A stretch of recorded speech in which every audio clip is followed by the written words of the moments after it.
Hello, very beautiful. Hello, very beautiful community. We're gonna have. Well, I'm gonna have half a cup of decaf coffee. I'm gonna look at a post by Tim Snyder that says almost that Putin was behind Trump's thinking about the annexation of Greenland. Now, the thought that Trump never really seriously entertained grabbing Greenland, a thought that's defended by normalizers and rationalizers of Trump, like most prominently perhaps Neil Ferguson, is highly implausible to me. It's an elementary misunderstanding of Trump's psychology. But we're going to react to what Tim says here at the level of not just its truth value, but at the level of what Tim's doing there as a public intellectual, or whatever he is. We'll have to say something about that. And that means differentiating different roles, different hats that people put on when they speak to you in public. So I apologize that I'm responding to this, but not responding to 17 other things. I probably get 10 to 20 to 30. No, 10 to 20. No. Yeah, 10 to 20 daily requests to comment on something. Obviously, I can't keep up with that, but we will comment on this, and we'll do it positively, even if we're critical, because there's too much negativity pumped into our informational environment, and negativity begets negativity. And I'm very conscious of that. And there is not that much you can do, but there is something you can do about it. And what I say to other people who are trying to speak responsibly to the culture is, if you've got a positive thought about something, share it.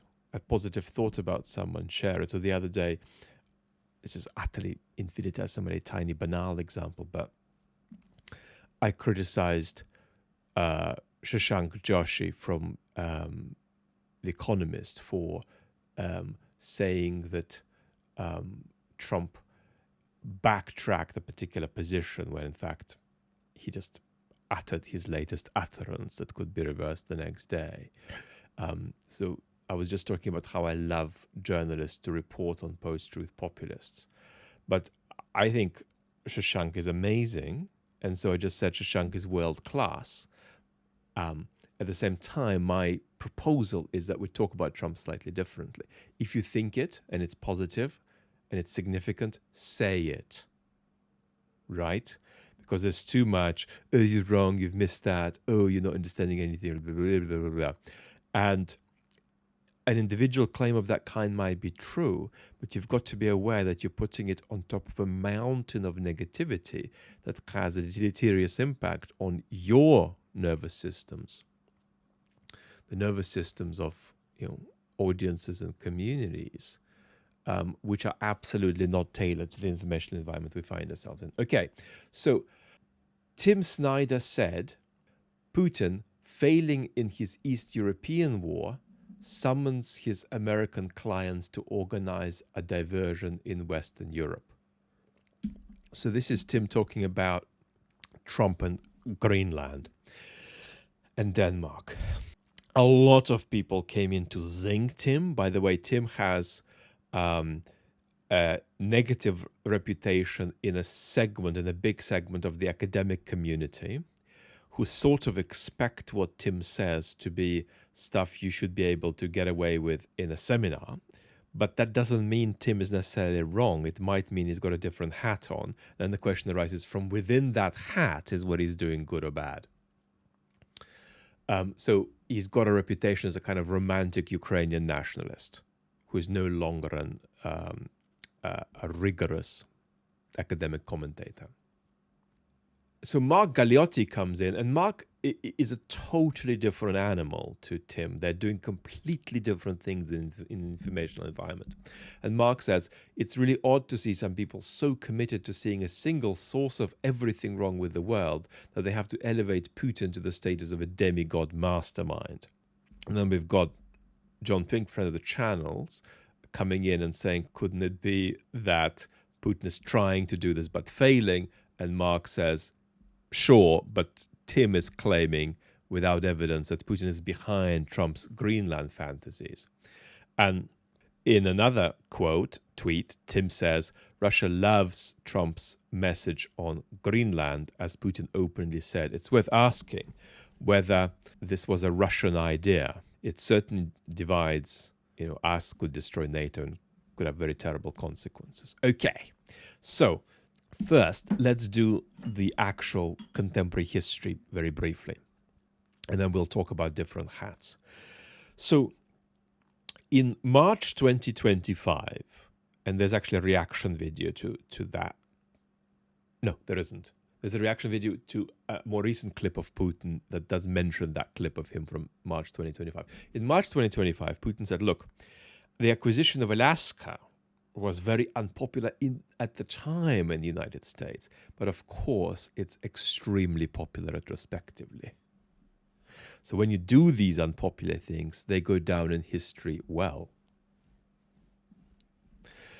And in the last couple of weeks, Putin finally came out and spoke up about Greenland, and he said it's none of our business, and he gave a whole bunch of weird numbers and statistics comparing the square kilometer size of Greenland and Alaska, speculating about what Alaska would cost today, speculating what Greenland should cost today, even though nobody's selling it. And the point of that was also to normalize what Trump is doing. So hyper-neoliberalism, beautiful community, right? What is that?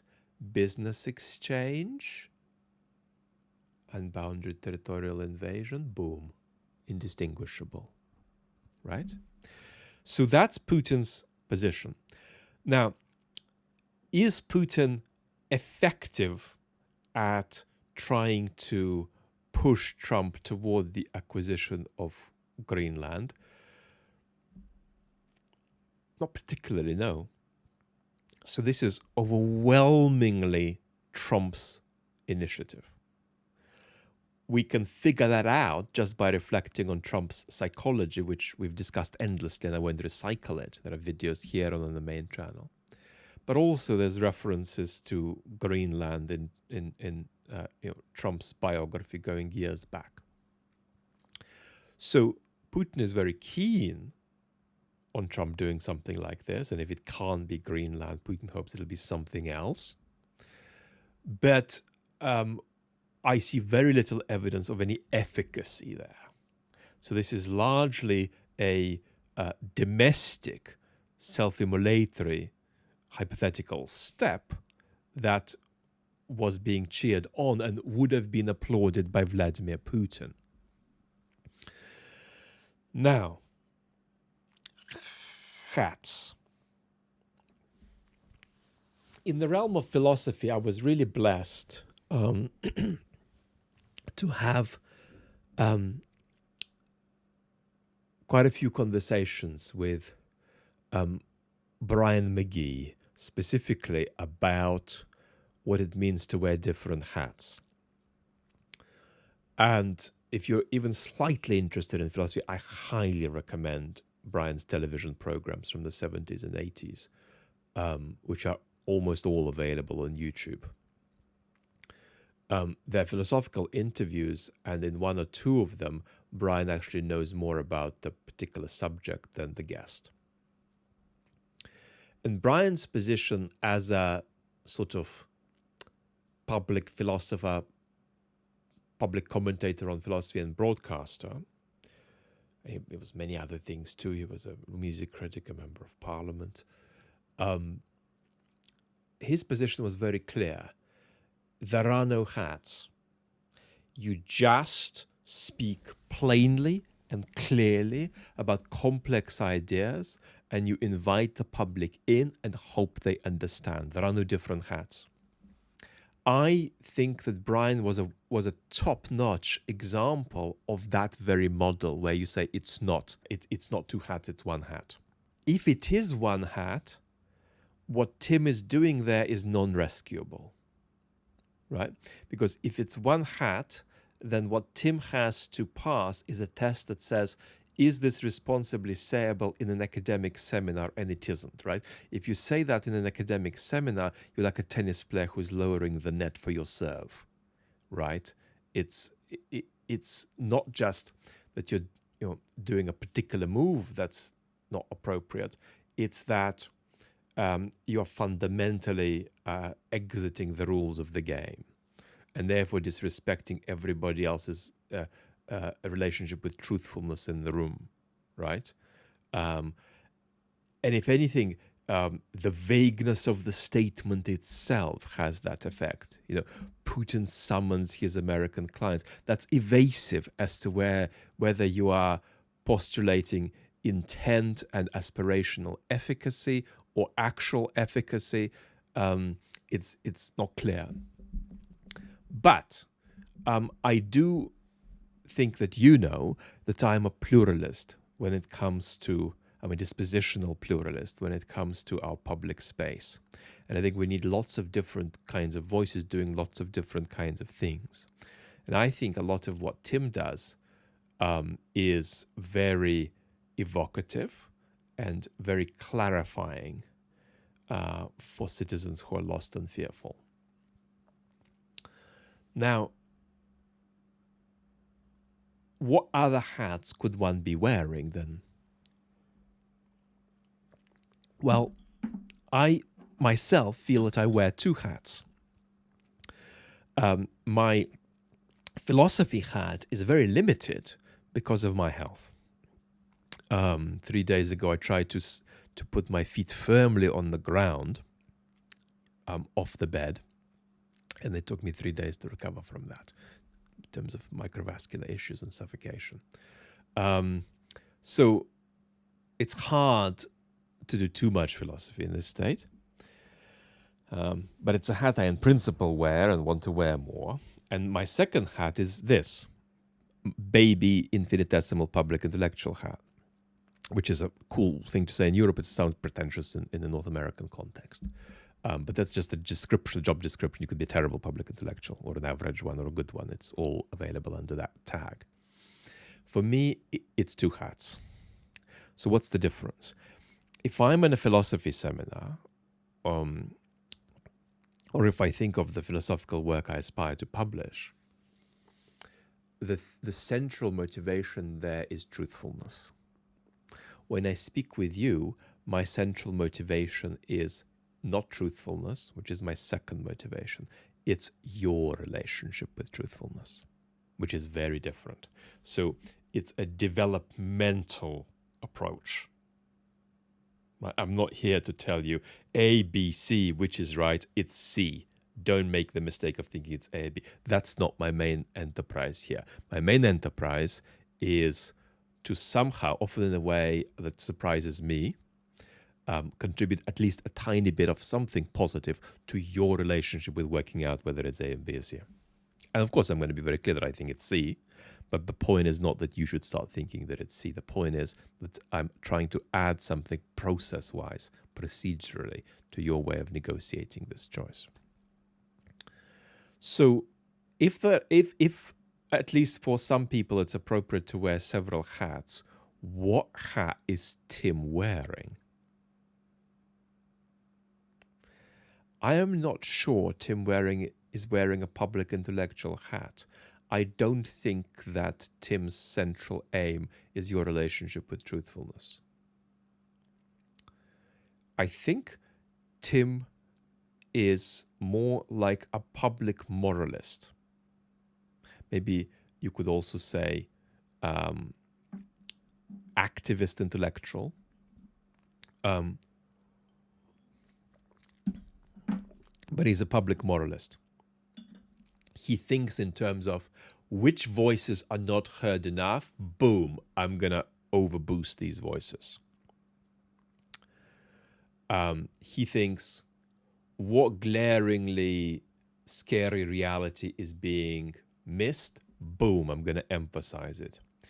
And the aim is more for Tim, actually, a romantic aim of trying to make the world a better place, which is different to, for instance, my aim, which is to develop your relationship with the way you respond to the world around you.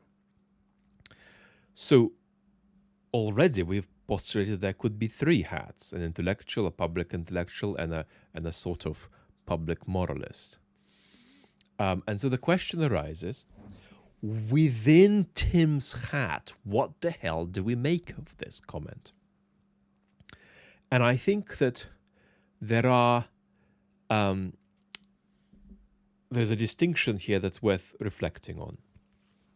And that's, is somebody who is reading this, reading it blank and fresh?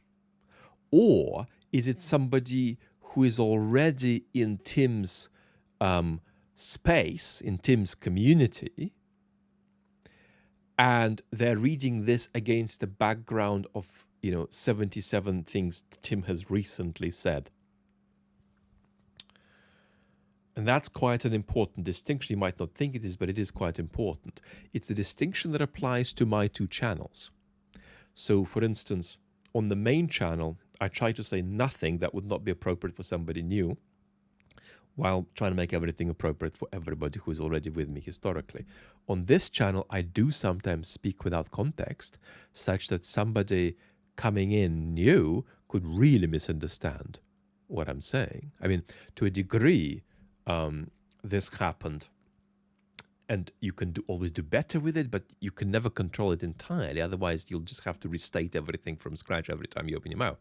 But it happened in the 2024 US election, where I was saying roughly two things at the same time, but sometimes I would say the one or the other and not both in one clip. I was saying that Trump is very likely to win and that his campaign is imploding. In other words, I was saying that it would be an unbelievable blowout victory if we had an Orban or a Putin in Trump's place. So Trump was highly skilled at certain kinds of communication, but also profoundly incompetent. But we're in an age where the crisis of trust is so deep that if you run an undecipherable technocratic centrist, they can be beaten by an highly talented, communicatively, but otherwise completely incoherent buffoon.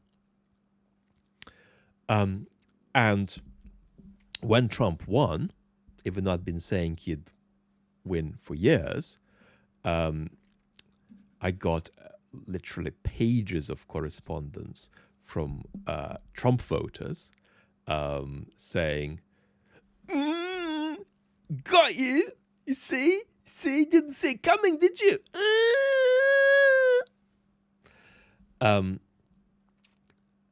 And likewise, they also mentioned the point about Biden's cognitive decline. Where were you when you needed to comment on that? And I think I made a video in 2019 saying it was unethical for Trump to run even in 2020 because of his cognitive decline. That was before I was doing regular YouTube stuff, and I'm not sure that video is up, but it's I think it's shown within another video. It was somewhere. And you can't completely solve that problem.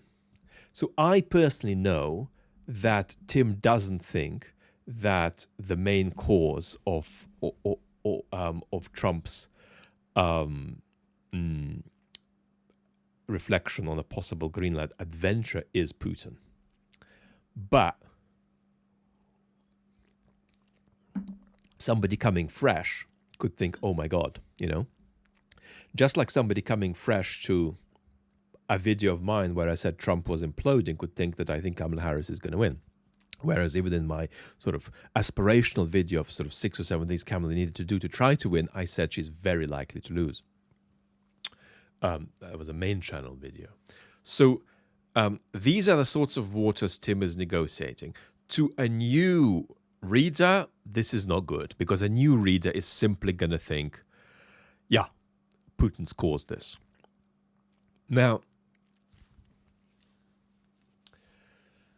what about for Tim's community?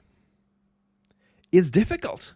It's difficult because these hats are complex, and Tim would have some kind of an answer about why he's being hyperbolic. What I would say is that there's a real danger in what Tim says for you. Most of you love Tim, so we can take that for granted. And the danger is that you're going to think too much that your domestic problems are a cause of malign foreign interference, rather than overwhelmingly homegrown challenges that are part of shared global forces with things that are also happening in Russia. Russia is an extreme example of a victim of global forces which affect all of us, right? But when these global forces come our way, it's global forces coming our way. It's not Russia influencing our politics in a central way. And in my view, now I don't share Tim's view about the efficacy of Russian interference in our societies. Tim thinks that it was pivotal in the 2016 Trump victory. And I'm very skeptical about that. But there was certainly Russian interference. I mean, it's been a policy of the Kremlin since 2014 to destabilize the democracies of all Western governments that were at the time involved in the sanctions regime. The Russians are doing everything they can to interfere, but that's separate to the question of whether they're successful and what kind of impact they're having. And one of the things that you don't want to do is you don't want to think of a 0.5% impact as a 50% impact, because that completely distorts you. So that's what I would say is the main danger here. I do think it's softened if you're inside Tim's community, because Tim would say that Trump is the one doing this fundamentally. But I do think that the risk here is, oh my word, let's worry about how Putin is causing all of the things that are going wrong in our domestic politics. I think that's the problem within Tim's community, even for his regulars, with a post like this. But at the same time, you need to allow for the fact that he's working in his own way and he is sort of molding and sculpting his message. It's a very manipulative enterprise. He's molding and sculpting his message, and he says, well, I've said too much of this, so I'll scale that down. I've not said enough of that, I'll scale that up. It's something you don't do at all in academic level, at least to anything like the same extent. But if you wear this sort of public moralist hat, that's what you do. I personally prefer much more to emphasize the organicity story of the overlap between Putin and Trump rather than the contagion story. In other words, they are organically animals produced by similar social forces that share a certain amount, rather than Putin causing the United States to develop a certain kind of politics. So, funnily enough, I'm certainly less irritated by what Tim's done than Mark is. I think that if I were to push Tim somewhere, it would actually be on the question of where has Trump come from? Because I think that there's a risk that Tim says too much, that it's a product of irrationality, malign and reactionary and primitive authoritarian forces and so on, whereas it's been produced by a certain kind of history of politics, economics, globalization, right? So the question for Tim is, what's the role of neoliberalism, centrist technocratic neoliberalism in producing Trump? Tim's answer would be, I can talk about that, but I tend to talk about other things. And again, you can't expect everybody to say everything. That's why we need pluralism in the informational environment. And so I do think that I'm struggling with what Tim says there, but I can see what kind of enterprise it's part of. A very different enterprise to Mark Galeotti, where Mark just tries to be a responsible person who speculates in live, in real time about what's going on in the world, and has a caution about saying something that couldn't be stood up with evidence. He's not going to say something that's sort of provocative and stimulating and hyperbolic in a way that pushes some buttons constructively or unconstructively. And in the rest of the time, Mark obviously speaks about bigger picture in his books. But they're completely different animals in the public sphere. So what I would say is that I do struggle a bit with what Tim said there, but I would struggle much more with it than if Mark said it, than if Tim said it, because they're doing very, very, very different things. This conversation, as you can see, it's able to go in circles for a very long time. So we're going to stop here. Lots of love.